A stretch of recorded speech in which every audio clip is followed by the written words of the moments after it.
What if I told you that the key to my client's hair growth wasn't a product, but it was a conversation? Coming here to Royal Treatment. And so we did a virtual consultation, which was amazing, by the way. I've never had a consultation where she approached it holistically and what was going on inside of me, and we talked about my health and vitamins and making sure I get my blood work taken. Many people think styling is the solution, but styling alone is not what will give you real hair growth. When my client first came to me, she was so frustrated. Her hair just wasn't thriving. And so instead of jumping straight into products and styling, I gave her a full consultation and even prepared her to see a dermatologist. Now, today, she's back to share how that one consultation changed her whole hair trajectory, her journey, and frankly, her results speak for themselves, and you can really see her joy and happiness in her progress. So let's get into it. Around about COVID time, I was introduced to Black Girl Curls, and I looked for a stylist who had been cut it kinky trained. So I found Royal Treatment online, and she just was not in my area, so I found a different cut it kinky stylist here in Georgia. And so I began that journey. I was getting my hair curly cut. I was getting the curly cuts, and I just started noticing something was off, totally off with my hair. And my hair started coming out, and I just had a really, really bad experience. And so I stopped going completely, but at that point, I didn't really know what to do with my hair. And so I remembered Aubrey online. And so I just so happened to find her YouTube channel. And she was talking about, the whole fallout and how we really needed to be using leave-in conditioners, and we needed to be moisturizing our hair and deep conditioning our hair. And so I started watching her videos. And that's how I ended up coming here to Royal Treatment. And so we did a virtual consultation, which was amazing, by the way. I've never had a consultation where she approached it holistically and what was going on inside of me, and we talked about my health and vitamins and making sure I get my blood work taken. She signed up for the length retention program, and that includes a free virtual consultation before you even seen in the chair. Mm-hmm. That's what she wanted. And so that is a very lengthy consultation with lab work, things that I need to be able to read to see what's going on. And so from that consultation, I'm sorry to have interrupted. I just wanted to give that background so they don't think that they're going to get a virtual. Yes. What program is it that they need to click on if they wanted to do, have that experience or whatnot. So what did you find in that consultation that was intriguing to you? So once I did the consultation, she really analyzed my scalp. We talked about the type of blood work that I needed to get done, changes that I needed to make, holistically.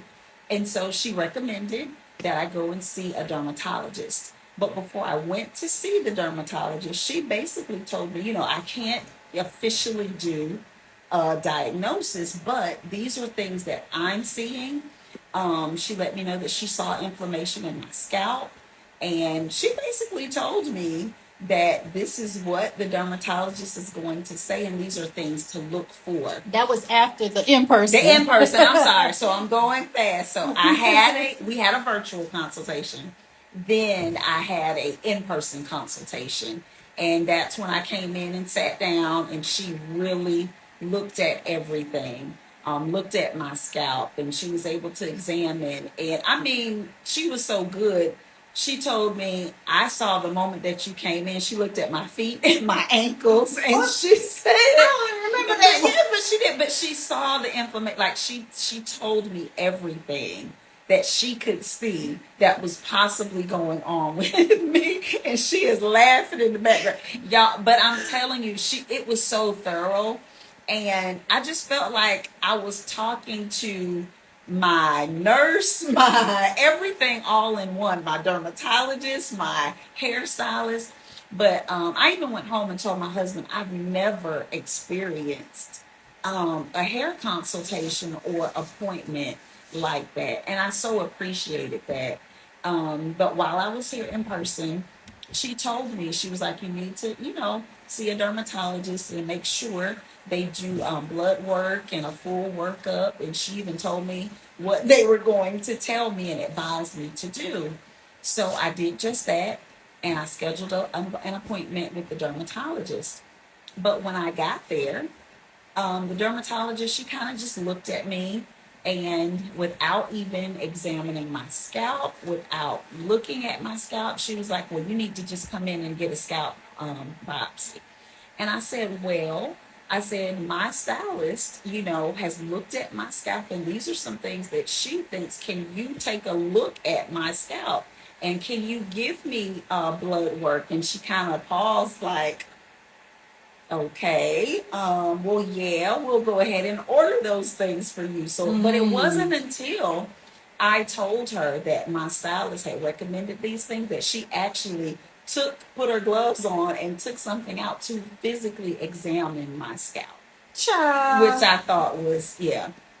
But had I not come in for the in-person consultation with Aubrey, I wouldn't have even known to ask her these questions. And she immediately just wanted me to go get a scalp biopsy. And she was like, this is probably what it is, and this is what we're going to do. But I'm so thankful that I did come in and I had a in-person consultation. And just the knowledge that Aubrey has was exactly what my dermatologist ended up, telling me. But had I not known those things, I would have just left it at face value and just walked out of that appointment, not really knowing what was going on with my hair. Yeah. And I was only able to tell her point for point verbatim. It's funny how things work. I feel I've had alopecia areata before. I've worked through that holistically. But then when Perry hit, and I don't mind telling my age, at 51, stuff started getting strange around my temples and stuff like this. You all may not have known, but I was cutting this hair constantly because it was patchy. It was like, what's going on here? And so I was going to the dermatologist. I made an appointment. I'm a researcher. And your girl ain't just going to anybody. And I wanted to go to someone that I knew. First of all, I want to see your pedigree. I want to see what we have behind our name. And this particular one that I went to was a dermapathologist. That being said, she is the one that reads the report. She reads the biopsy. So she has histological. I want to make sure that's the one. She does histology. That is her background. So she is going to know what she makes the diagnosis based on that biopsy, seeing it herself. And so regular dermatologists actually send their samples to the dermapathologist. So you all have the clarification on how this chain or hierarchy works. And so that's who I chose. She had to be a woman of color, and she had to specialize in hair loss. So you don't go to a general dermatologist. You go to one that specifies or specializes. Did I make that up? Probably. Specializes. Don't let me get away with stuff like that on live, please. That brain fog keeps saying. But, with thinking what I'm talking about. But, You want someone that specializes in this. But even in that, people I have noticed, the dermatologists, and they get comfortable. Mm-hmm. They get comfortable. They see it all the time, and so they will say stuff Yes. to you, and you were like, no, that's not me, actually. Mm-hmm. You know, and that was my experience. That first of all, I drove 3 hours, and you think you get ready to toss out a diagnosis, or we're gonna throw something against the wall and see what sticks, without you taking your hands and looking at my scalp. Now, I don't have, unfortunately, I have not had a stylist to do that for me. I have been. Who is that? Hey, Andrew. I got this fine man stalking me, y'all. I don't know if you still have a moo Say that. You still have a moo at home. A moo. I need a moo. She gonna give me a moo? She trying to borrow my moo, but I don't want to pack anymore. I don't let him go in the rooms. Tell her when she finds one, you know how daughters are, they want your stuff. When she finds one, give me one too, please. Thank you. Back to our regular scheduled program. But what was I at?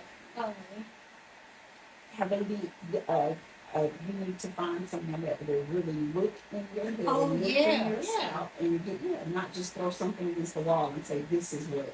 Mm-hmm. Yeah, so I was sitting there, and baby, you didn't sit in the seat, and we started talking about treatment plans. Mm-hmm.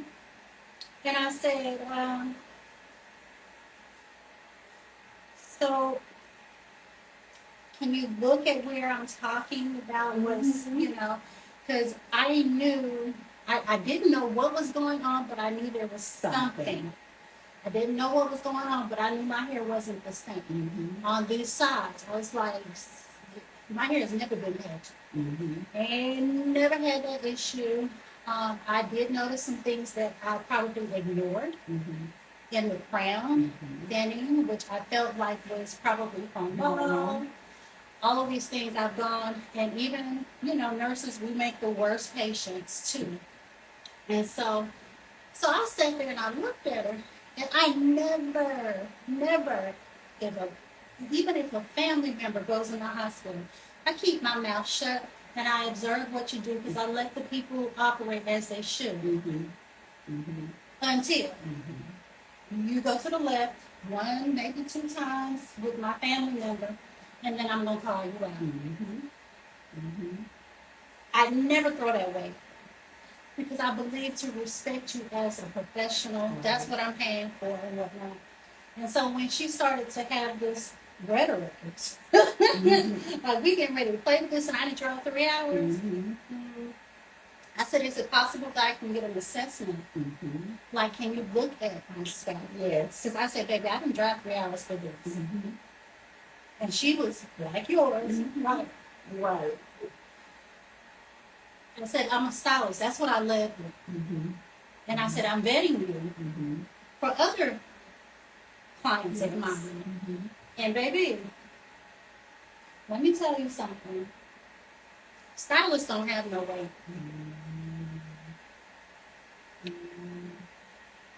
After I felt a little bit of the, I said, oh, okay. When we started further in the conversation, I said, I'm about to throw in my bachelor's of science degree and my RN behind my name and my experience in just a minute, because you're going to keep playing with me. And so I said, so is it common for you to treat before assessment? Before we assessment? Is that a common practice? I said, because I really would think that it would be better to assess and see exactly what I was dealing with before we start throwing things at it. And I just don't have that kind of time to spend with you like that. then, because of the verbiage and the terminology, I could tell the interest was peaked at that point in time. She was like, and I said, yeah, think about it.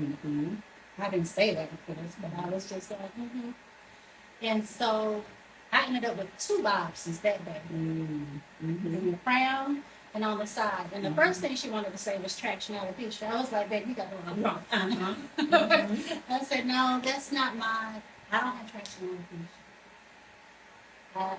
I've only worn braids maybe once or twice in the past 5 or 6 years. And I'm very, very careful with my hair now. I might have bleached it out. But you said that wasn't But that wasn't it.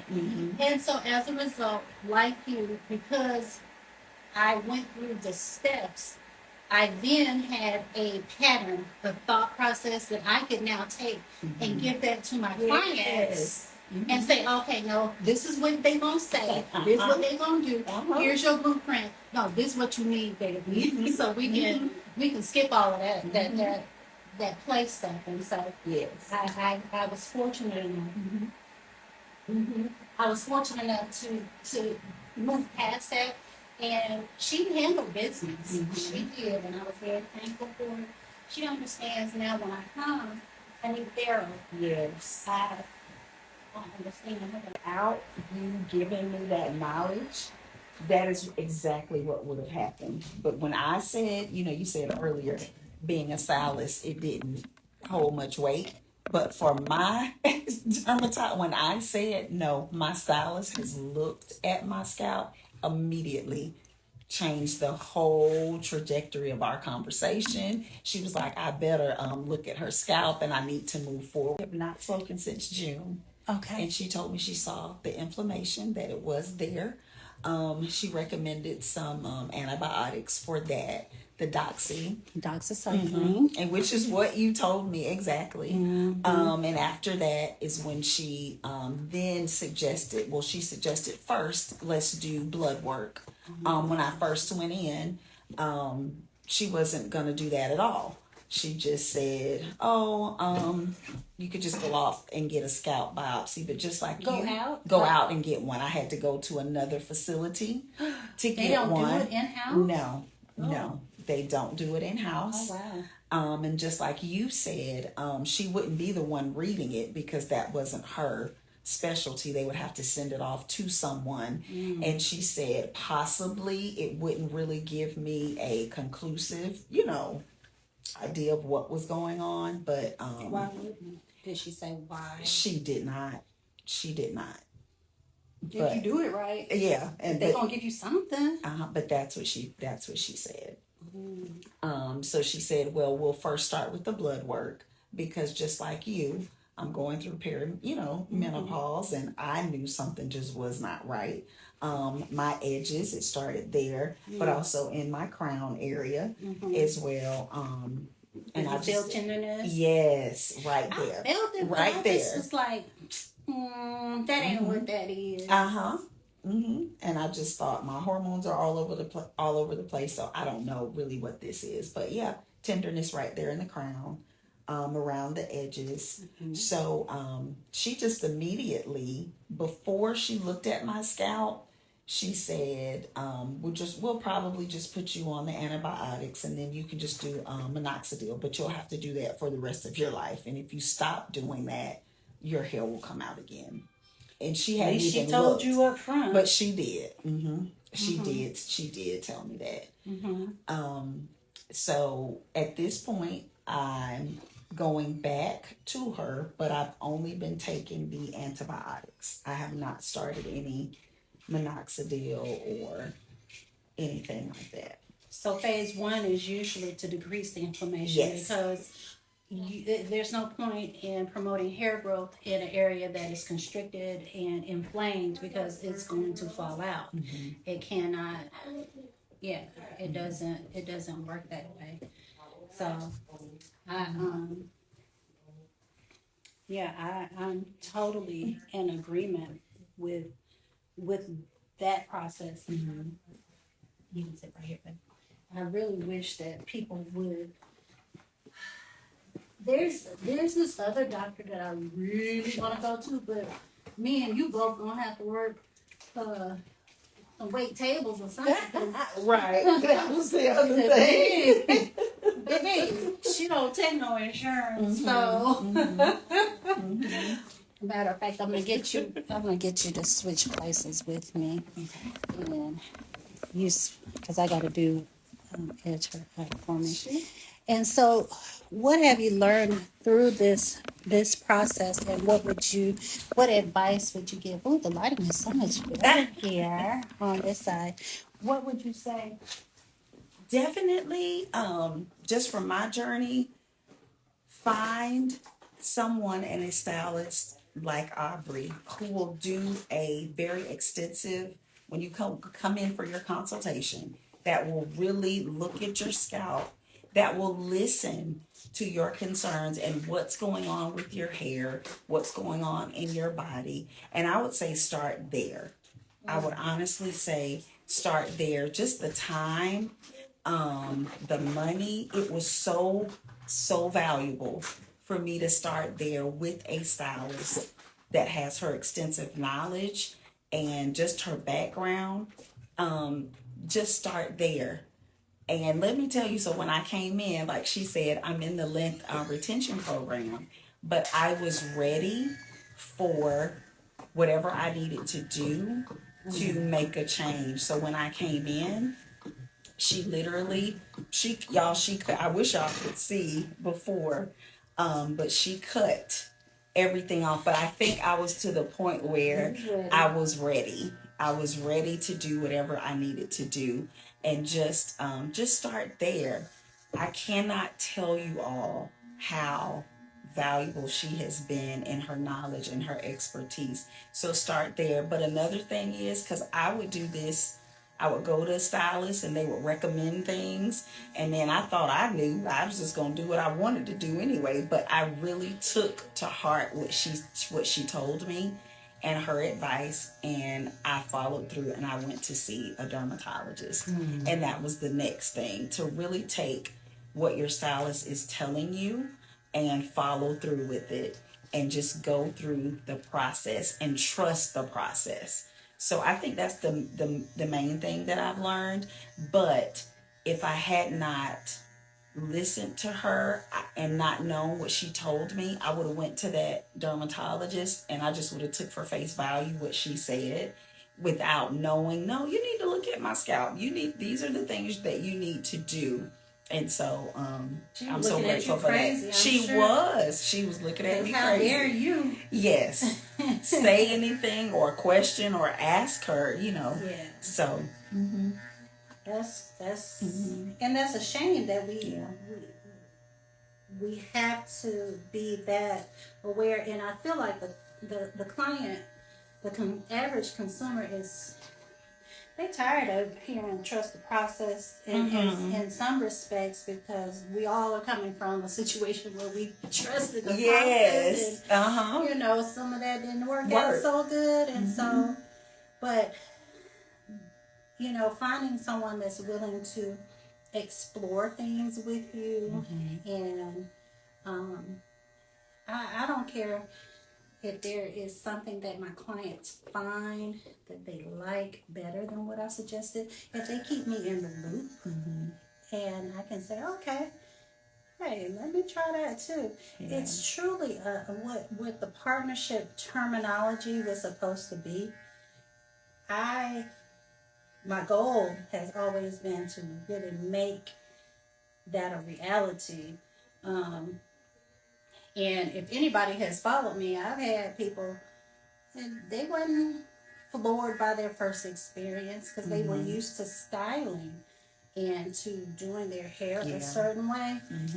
And baby, they were like, what is this? And it was a challenge to get past that that thought process, and to, and we're trained to want our hair to look a certain way. And can you kind of talk about how the aesthetic, and I try to be upfront about how that's going to work out, because Ugh. That's Yeah. hard with Uh-huh. us. We gotta feel good about how we looking, Yeah. and I get that. But nothing from nothing leaves nothing, and no change puts you back in that same place. position. Yeah. And I think when I first came to Aubrey, now I've been short like this many different times throughout my life, but right before I came to Aubrey, I had my natural wig. I was down here and I was like, okay, I'm gonna get in the length retention program, but my protective style will be I'll just get a braid down and keep wearing my wig. And when she assessed my hair, she was like, that's not ideal. And if you want to, see positive outcomes, then this is what I think you should do. And she was straight up honest. And I'm going to be honest, she doesn't know this, but in the back of my mind, I was like, okay, I'm going to come to Aubrey and she may end up cutting it all off, but I'm still going to put my wig on when I leave. Now that was my thought process. I'm going to let her cut it up, cut it really good. Gonna be comfortable. Yes, because I felt like I'm not really going to be comfortable leaving out of there. And I'm going to go back home and I'm going to put my wig back on. But did that happen? That did not happen. That did not happen. It did not happen. Once I left and she cut my hair. I'm also a big color person, and I was showing her pictures of how I had my blonde highlight. My wig, y'all, was even blonde. I had my streaks in it, and I was like, I want color. And she just told me, you've got to work back to the health of your hair, and that's not, you don't need the color right now. And you can see, like, I still have some of my gray, like, I've never worn my hair and my gray is coming out. I don't have any color in it. But when I left from my first appointment that day, I actually felt free. I mean, I felt free. I knew what to do with my hair. I felt like I'm on a journey. And I don't know, something happens. I'll be 50 next month. And something just like I was just free. And I was like, you know what? This is what it is. I'm in this place in my life. I'm fully embracing it. And by the time I left, I signed up for the length retention program. But I like my short do so much. I told her, I think I'm just going to keep it, short. She was like, girl, she done got spicy on me. Now she wants some lines in her hair and all kind of stuff. She was like, this ain't for me. Yeah. I like my hair short. Mm-hmm. And it's easy. It is. I was like, okay. And the regimen that Aubrey gave me, it's been so much easier. And I get up in the morning and that's just one less thing that I have to to worry about. And so yeah, I'm excited. My husband was like, he loves it. So yeah, I'm good. Yeah, I was like, I'm good. So you're a cutie pie. Yeah. You are so cute. Yeah, well, thank you. Yes. When I heard her talking about what she went through, and like I said, this is her second. This is my second. Second appointment. Your hair has grown so much. Mm-hmm. You ain't got no pictures of when you. I mean, because it's only been a couple of months. Yeah.